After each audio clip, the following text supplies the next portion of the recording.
தேவனுக்கே மகிமை உண்டாவதாக.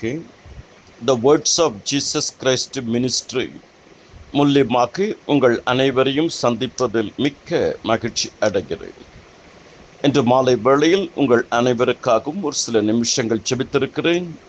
கர்த்தர் தாமே இந்த குழுமத்தையும் இந்த குழுமத்தில் இருக்கிற அனைவரையும் ஆசீர்வதிப்பாராக.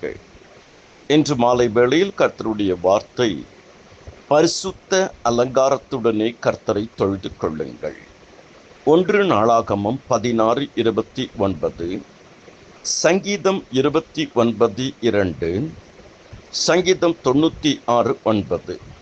இந்த 3 வசனமும் பரிசுத்த அலங்காரத்துடனே கர்த்தரை தொழுது கொள்ளுங்கள் என்று வேதத்தில் வரும். கர்த்தருக்குள் அருமையானவர்களை, ஆவிக்குரிய அலங்காரம் என்று சொல்லி சில வார்த்தைகளை உங்களோடு கூட பகிர்ந்து கொள்ள இருக்கிறேன்.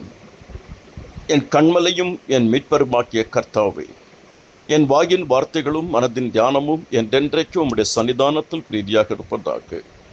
கர்த்தாவே, நீர் பெருகவும் நாங்கள் சிறுகவும் வேண்டும். இந்த குழுமத்தில் இருக்கிற ஒவ்வொரு அன்பு சகோதரனையும் சகோதரியும் ஆசீர்வதிங்க. தனிப்பட்ட வாழ்க்கையிலும், குடும்ப வாழ்க்கையிலும், ஆவிக்குரிய வாழ்க்கையிலும், உலக வாழ்க்கையிலும், சமுதாய வாழ்க்கையிலும், பொருளாதார வாழ்க்கையிலும், ஆண்டவரே, ஊழிய பாதையிலும் பெரிய ஆசீர்வாதம் இருக்கட்டும். உமக்கு பிரியமானதை செய்ய எங்களுக்கு போதித்தருளும். உம்முடைய நல்ல ஆவி எங்களை செம்மையான பதில் நடத்துவீராக. ஆமேன். கர்த்தருக்குள் அருமையானவர்களை, அலங்காரத்தை விரும்பாத யாவரும் இருக்க மாட்டோம். ஒவ்வொருத்தருக்கும் அலங்காரம் பிடிக்கும். ஒவ்வொரு நாளும் நாம் கண்ணாடியை பார்த்து தான் நாம் வாழ்க்கையும் நடத்துகிறோம். கண்ணாடியை பார்க்காம யாருமே இருக்க மாட்டோம். வேலைக்கு செல்கிறவர்கள், வீட்டில் இருக்கிறவர்கள், அலங்காரம் எல்லாருக்குமே பிடிக்கும். ஆவிக்குரிய வாழ்க்கையிலே சில அலங்காரங்கள் நமக்கு வேண்டியிருக்கு. சில வீடுகளுக்கு போகும் பொழுது எவ்வளோ அழகாக அந்த வீட்டை வச்சிருக்காங்க பாருங்க, எவ்வளோ அழகாக அலங்கரிச்சிருக்கிறாங்க. இந்த பூந்தோட்டத்தை எவ்வளோ அழகாக இருக்கு, யோசிச்சு பார்க்கணும். பல இடங்களில் பல விதமான அலங்காரங்களை பல இடங்களிலும் நமக்கு மிகவும் பிரியமாக இருக்கிறோம். அதை பற்றி நாமும் பேசுவோம். நாமளும் இப்படியெல்லாம் செய்ய வேண்டும் என்று சொல்லி, கிறிஸ்துவ வாழ்க்கையில் ஆவிக்குரிய அலங்காரங்கள் என்று இருக்கிறது. அதாவது நீங்களும் நானும் கிறிஸ்துவ வாழ்க்கையிலே அன்பினால் அலங்கரிக்க வேண்டும். தேவன் தம்முடைய குடும்பத்தை அன்பினால் அலங்கரித்துள்ளார். தேவன் தம்முடைய ஒரே பேரான குமாரனை விசுவாசிக்கிறவன் எவனோ அவன் கெட்டு போகாமல் நித்திய ஜீவனை அடையும்படி அவரை தந்தருளி இவ்வளவாய் உலகத்தில் அன்பு கூர்ந்தார்.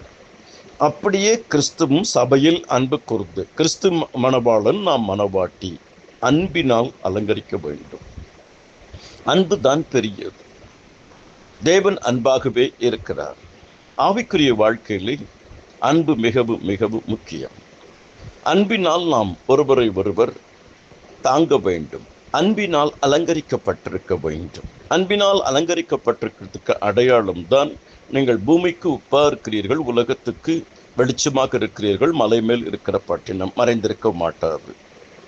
ஆவிக்குரிய வாழ்க்கையிலே அலங்காரம் என்பது தியாகத்தினாலே நாம் அலங்கரிக்க வேண்டும். சாக்ரிஃபைஸ். ஊழியம் செய்ய வேண்டும் என்றாலே எங்கேயாவது ஒரு இடத்துல நாம் தியாகம் செய்ய வேண்டும். கிறிஸ்து நமக்காக தம்மை தேவனுக்கு சுகந்த வாசனையான காணிக்கையாகவும் பலியாகவும் ஒப்பு கொடுத்தது போல, நம்மில் ஒப்பு கொடுத்து நம்மில் அன்பு கூர்ந்தது போல நீங்களும் அன்பிலே நடந்து கொள்ளுங்கள். நாம் பாவிகளாக இருக்கையில் கிறிஸ்து நமக்காக மரித்ததினால் தேவன் நம் மீது வைத்த அன்பை விளங்க பண்ணினார்.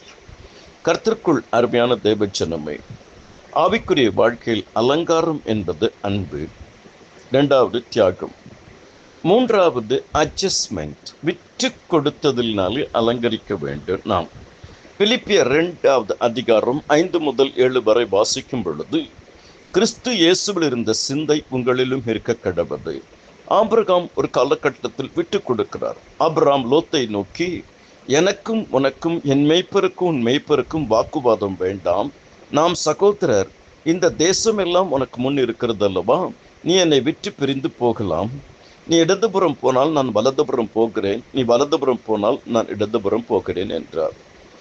ஆவிக்குரிய வாழ்க்கையிலே அன்புங்கிறது ஒரு அலங்காரம், தியாகம்ங்கிறது ஒரு அலங்காரம், விட்டு கொடுத்தல் அட்ஜஸ்ட்மெண்ட் என்பது ஒரு அலங்காரம்.